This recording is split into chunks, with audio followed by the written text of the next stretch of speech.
idza kana Allahu ma'aka faman 'alaika wa idza kana 'alaika faman 'alaika. Kalaulah engkau sudah mendapati Allah, siapa yang orang hendak membencimu?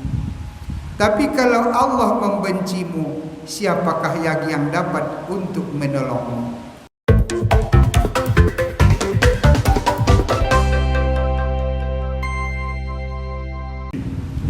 Assalamualaikum warahmatullahi wabarakatuh. Alhamdulillah wa kafa wa salamun ala ibadihi alladhina istafa. Subhanaka la ilma lana illa ma 'allamtana innaka antal alimul hakim. Wa la hawla wa la quwwata illa billahil aliyyil azim. Allahumma arhamna bil Qur'an waj'alna min ahlil Qur'an.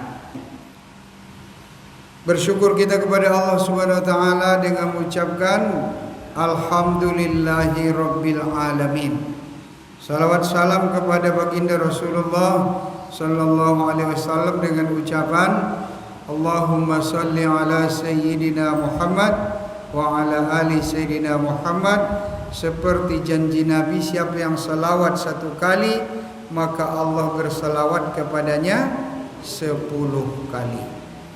Siapa yang membaca salawat 10 kali, Allah bersalawat kepadanya 100 kali. Siapa yang bersalawat 100 kali, Allah bersalawat padanya 1000 kali. Siapa yang bersalawat 1000 kali, maka Allah SWT amankan ia daripada siksa api neraka selagi ia mati tidak membawa dosa-dosa besar.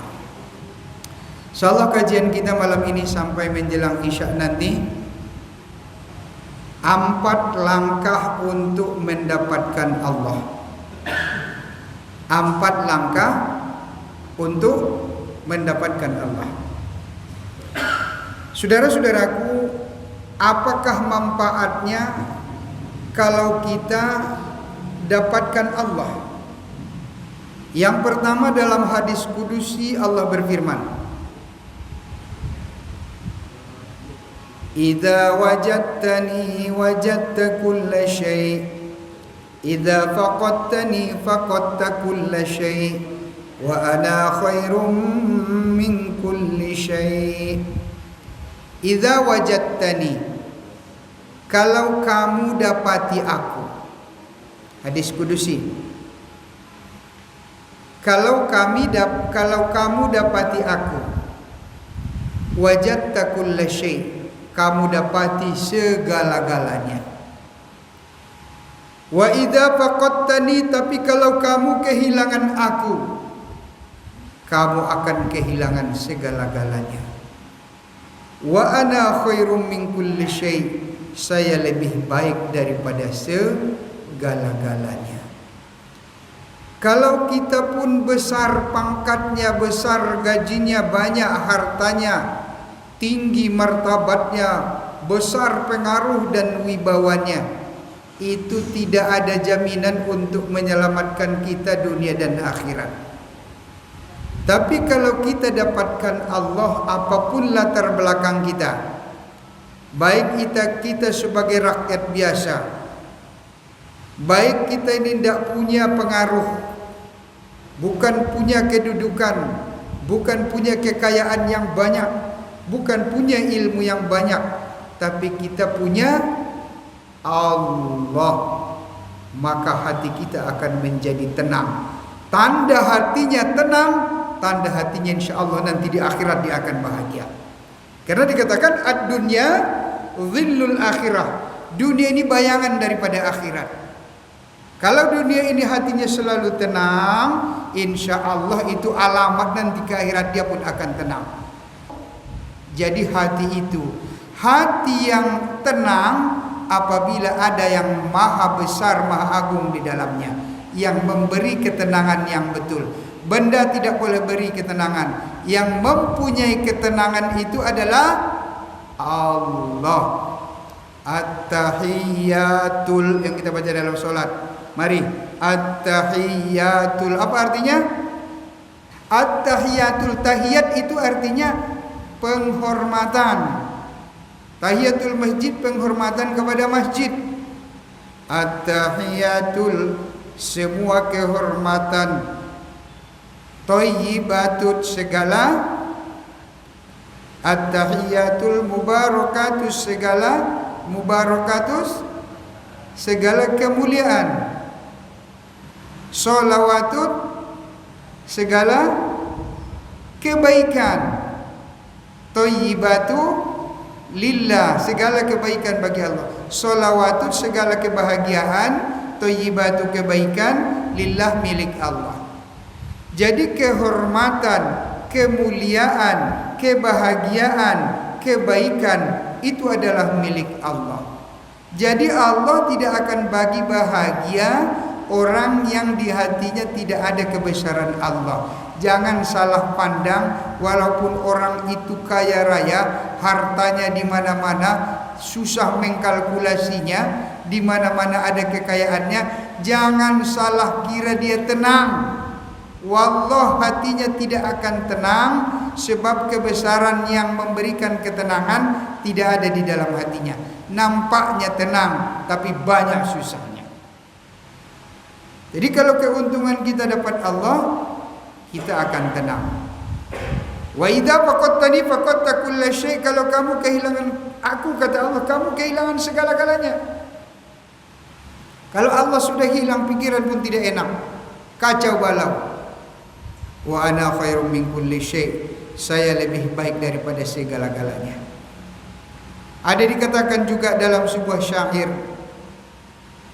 Apa dikatakan dalam sebuah syair? Idza kana Allahu ma'aka faman 'alaika wa idza kana 'alaika faman 'alaika. Kalaulah engkau sudah mendapati Allah, siapa yang orang hendak membencimu? Tapi kalau Allah membencimu, siapakah yang dapat untuk menolongmu? Jadi kalau kita bersama Allah aman. Jadi insya Allah ada 4 langkah untuk mendapatkan Allah. Yang pertama, mudah Bu ya. Untuk mengingat yang 4 ini, kita ingat pangkal-pangkalnya saja. 4 langkah. Pertama I, yang kedua C, yang ketiga R, yang keempat B. I, C, R, B.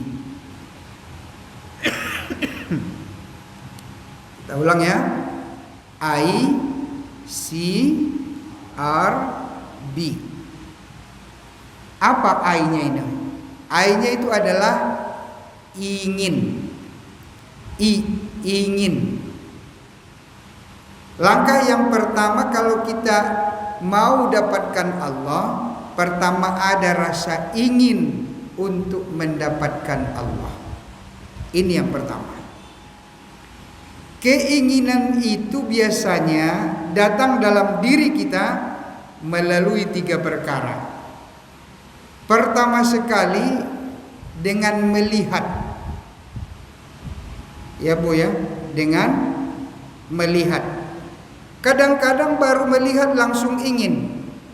Lihat kawannya di pesta, pakai baju baru, warnanya merah maron. Masya Allah, sekali lihat langsung ingin, tertarik. Ada rasa keinginan dengan melihat. Tapi kalau tadi dia tidak lihat, tidak ada. Jadi mesti melihat. Jadi untuk timbul rasa ingin ini mesti melihat keagungan Allah.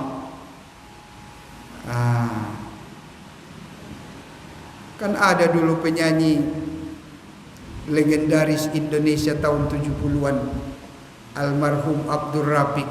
Apa katanya? Pandangan pertama awal kita berjumpa. Itu baru melihat pertama kali langsung hatinya tergores, langsung hatinya tertarik, langsung hatinya bergetar. Baru pandangan pertama, langsung ada keinginan. Artinya dengan melihat kebesaran Allah, ada keinginan untuk mendapatkan Allah. Ini yang pertama. Kemudian yang kedua dengan mendengar. Misalnya diceritakan, indahnya kalau kita ini pergi umrah, Masya Allah, sholat di Raudhah, Masya Allah, kita berziarah ke Gunung Uhud, kita berziarah Masjid Qiblatain, kita berziarah ke masjid, macam-macam diceritakan. Itu dengan mendengar itu saja langsung tertarik. Macam mana ingin mendapatkan Allah, mendengarkan keagungan Allah pun tidak. Jadi keagungan Allah itu dapat dari mendengar setelah kita duduk di majelis-majelis yang membesarkan Allah Subhanahu wa taala.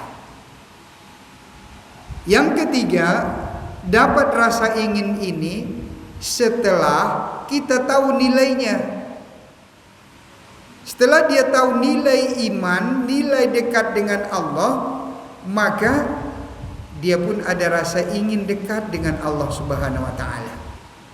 Ini karena kita ini belum tahu. Kalau kita diberikan, dibuka tahu oleh Allah, subhanallah, tidak ingin melepas keagungan Allah dari hati kita. Ketika keagungan Allah lepas dari hati kita, maka setan pun masuk. Kerja setan itu, setan tidak kacau kita punya duit. Setan itu, Pak, Bu, itu tahu dia nomor ATM kita, tapi dia tidak mau nomor ATM kita. Dia tahu dia mau minta nomor ATM iman kita. Itu yang dia mau. Kalau ATM duit kita tidak ada gunanya bagi dia, tapi kalau ATM iman kita baru berguna bagi dia. Jadi kalau dia lihat berapa ATM imannya, dia buka ATM imannya baru dia masuk. Itu yang perlu untuk setan tuh. Jadi setelah tahu nilainya, baru ada rasa keinginan. Kira-kira kalau ada kertas yang kuning, yang biru, yang merah, ibu pilih yang mana? Yang mana, Bu? Nah, kalau bapak pilih yang merah. Artinya kalau ada kuning itu goceng 5.000. Kalau ada biru gocap 50. Kalau ada 100 cepet 100.000. Jadi pilih yang merah. Kenapa? Karena kita tahu nilainya.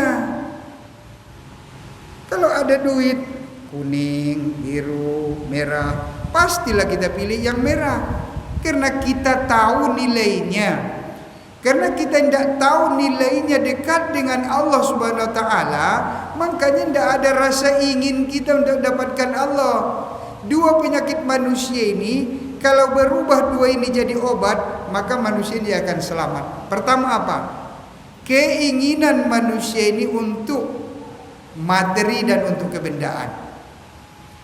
Yang kedua, ketakutan manusia ini takut mati. Dua hal yang ada pada diri manusia menyebabkan dia jatuh, dua hal yang ada dalam diri manusia menyebabkan dia naik. Cintanya cinta materi, takutnya takut mati. Kalau umat Nabi Muhammad cinta mati, cinta bertemu dengan Allah. Takutnya satu saja. Apa takutnya? Takut kalau dia tidak diterima amalnya. Takut kalau dia sewaktu-waktu ditukar oleh Allah kedudukannya daripada taat ke maksiat.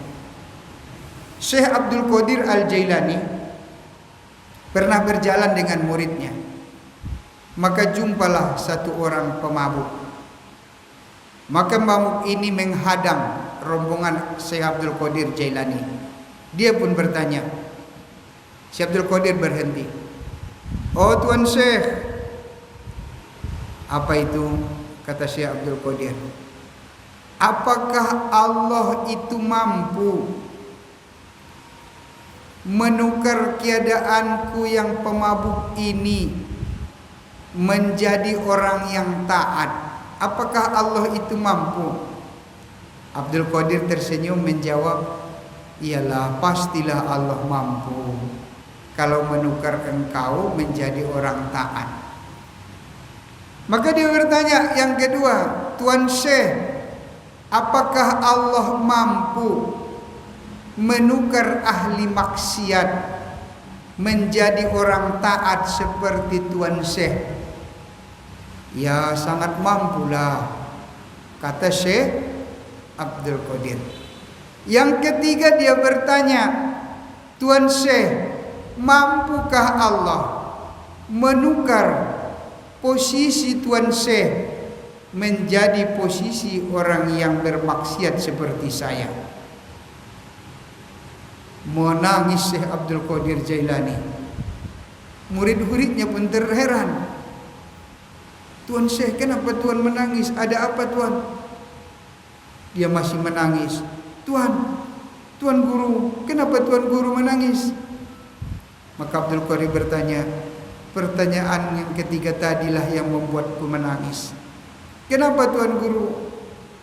Itu adalah pertanyaan yang sangat berat sekali. Aku takut dalam hidup ini. Aku takut sekali seperti pertanyaannya yang ketiga. Aku jatuh. Aku bertukar daripada ketaatanku kepada Allah menjadi ahli maksiat. Begitulah perasaan seorang syekh yang sangat dekat dengan Allah Subhanahu wa taala tadi. Karena dia tahu nilainya dekat dengan Allah itu, dia tidak mau hilang lagi, takut hilang kebesaran Allah ini. Kita takut kita itu lain, takut miskin, takut tidak makan, takut melarat. Saudara-saudaraku, dulu ada seorang ulama namanya Abu Yazid Al-Bistami, terkenal dalam tasawuf. Kalau mau tahu dia lihat dalam Google, Abu Yazid Al-Bistami, ahli tasawuf. Dulu pada masa dia ada orang di kampung itu, kampung daerah itu, setiap ada orang mati, ada orang menggali kubur malam-malam, dicuri kain kafannya. Pelik juga itu pekerjaan itu, mencuri kain kafannya. Jarang kedengaran seperti itu. Memang realiti dulu zaman Syekh Abu Yazid Al-Bistami. Maka satu hari, singkat cerita, di kampung itu ada anak gadis yang meninggal dunia. Malam-malam dia gali kubur, dia ambil kain kafan, dia pun pergi. Sebelum dia melangkah meninggalkan kubur itu, maka gadis tadi berdiri. Ini mohon maaf tadi, setelah dia angkat itu kain kafannya, maka setan pun datang, maka dia perlakukan seperti hubungan seorang suami dan istri. Begitu bejat perbuatannya, mayat pun dilakukannya seperti itu, maka dia pun sebelum melangkah, itu orang berdiri, bercakap. Sanggupkah engkau tinggalkan aku bersama menghadap Tuhanku dalam keadaan tidak menutup aurat sedikit pun? Rupanya selama ini karena mayat-mayat itu diam, dia pun berani. Rupanya sekali bicara hilang nyalinya.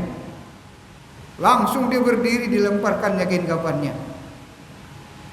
Besok harinya dia jumpalah wali yang tadi, Syekh ahli tasawuf Abu Yazid Al-Bistami. Dan dia mengaku bahwa dialah penggali kubur pencuri kain kafan tadi. Tapi satu perkara yang dia aneh di dalam melaksanakan pekerjaan buruknya itu. Apa itu? Bahkan dia ikut mengubur mayat tadi. Yang dia heran, kebanyakan mayat-mayat yang dia gali itu kuburnya berbalik menghadap kiblat. Itu kan sudah diganjal itu. Ada batu tanah dikepal dari depan, minha khalaqnakum dari tengah, wa fiha nu'idukum dari belakang, wa minha nukhrijukum taratan ukhra. Setelah dimiringkan baru dikalang. diganjel. Tapi kebanyakan dia dapati berbalik, membelakangi kiblat. Maka Abu Yazid Al-Bustami bilang, orang itu bukan tidak mau sholat juga, bukan tidak mau puasa juga, tapi orang itu ragu kepada rezeki yang Allah tentukan kepadanya. Tidak tenang hatinya, takut miskinnya. Allah sendiri sudah mengatakan, wa ma min dabbatin fil ardi illa 'ala Allahi rizquha. Semua yang melata, baik hewan, manusia, apa saja di muka bumi ini, Allah yang mengatur rezekinya. Masya Allah. Allah yang mengatur rezekinya. Seekor binatang yang buta, Allah atur rezekinya. Semut yang sangat kecil, Allah atur rezekinya. Beribu-ribu ikan di laut, berjuta-juta, tidak pernah berhenti mengambil ikan, tapi tidak pernah pula laut kekurangan ikan. Allah yang memberi rezeki ikan-ikan di laut. Coba kita bayangkan, Pekanbaru ini tidak kekurangan ikan, walaupun setiap hari orang menangkap ikan, tidak pernah sepi ikannya. Allah bagi rezeki ikan di laut. Walaupun pada kenyataannya hukum rimba berlaku di laut. Apa itu hukum rimba laut? Kalau ikan kecil, misalnya ikan teri, dimakan oleh ikan serai. Ikan serai dimakan oleh ikan dencis. Ikan dencis dimakan tongkol. Tongkol dimakan kakap. Kakap dimakan tenggiri. Tenggiri dimakan ikan yang lebih besar lagi. Jadi kalau kita balik, ikan paus makan ikan kakap, kakap makan tenggiri, tenggiri makan tongkol, tongkol makan sarden, sarden makan serai, serai makan ikan teri kebingungan, tidak tahu apa yang mau dimakan. Walaupun berlaku hukum rimba seperti itu, tapi tidak pernah sepi ikan daripada laut. Siapa yang jamin? Allah Subhanahu wa taala. Jadi tadi kita dapatkan Allah, setelah kita tahu nilainya, baru ada rasa keinginan berjumpa dengan Allah Subhanahu wa taala. Kalau tidak, dua penyakit ini paling berbahaya. Cinta dunia. Kalau kita cinta dunia saja, takut dengan mati, sama dengan orang kafir. Orang kafir pun penyakitnya itu yakin dengan dunia, makanya dia dunia terus. Kalau bisa jangan mati-mati. Siapa yang cinta mati, cinta berjumpa Allah, Allah cinta berjumpa dia. Yang takut mati, maka yang tidak suka mati, Allah pun tidak suka berjumpa dengan dia. Tapi jangan pula cari mati. Bismillahirrahmanirrahim, katanya tidur dari jalan mati, itu namanya habis mati sangit namanya itu. Tapi rindu kepada Allah, cinta, dapat ingin kan? Saudara-saudara dimuliakan Allah Subhanahu wa taala, kalau sudah ada keinginan untuk dapatkan Allah, barulah datang yang kedua, apa C-nya itu? Cinta. Setelah melihat, baru datang rasa cinta. Dari mana datangnya lintah? Kata orang Melayu, dari sawah turun ke kali. Dari mana datangnya cinta? Itu dia, dari mata turun ke hati. Jadi setelah dia melihat, mendengar keagungan Allah, mengetahui nilai-nilai dekat dengan Allah, maka datanglah rasa cinta kepada Allah. Cinta ini memerlukan pengorbanan. Kalau kita bilang cinta saja tidak ada pengorbanan, mana jadi? Bilanglah cinta sama orang-orang. Misalnya seorang anak muda bilang cinta sama perempuan, aku cinta kamu, aku cinta kamu, tapi tidak ada pengorbanannya sedikit pun, mana namanya cinta? Mungkin cinta main-main kali namanya. Jadi kalau cinta itu ada pengorbanan. Ketika orang hari ini, malam ini sibuk nonton televisi, nonton sinetron, nonton apa, maka dia tinggalkan dulu keinginannya demi Allah Subhanahu wa taala. Karena cintanya, seorang ini akan disibukkan kepada apa yang dia cintai. Kita terlena disibukkan oleh HP kita. Lebih banyak buka HP, dialog dengan HP daripada dialog dengan Allah. Kalau sudah cinta baru datang yang ketiga. Kalau sudah cinta apa lagi datang itu? Rindu. Itu R.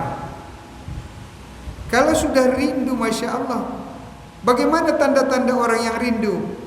Siang tidak senang, malam tidak dapat tidur, makan tidak enak, pembawaannya susah. Itu orang rindu. Dari badannya yang gemuk turun, setiap minggu turun 1 kilo.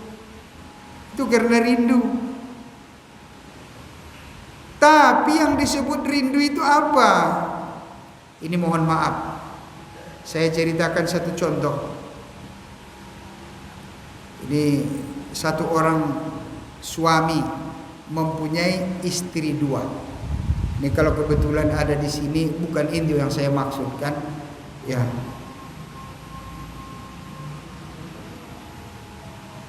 Azan tuan.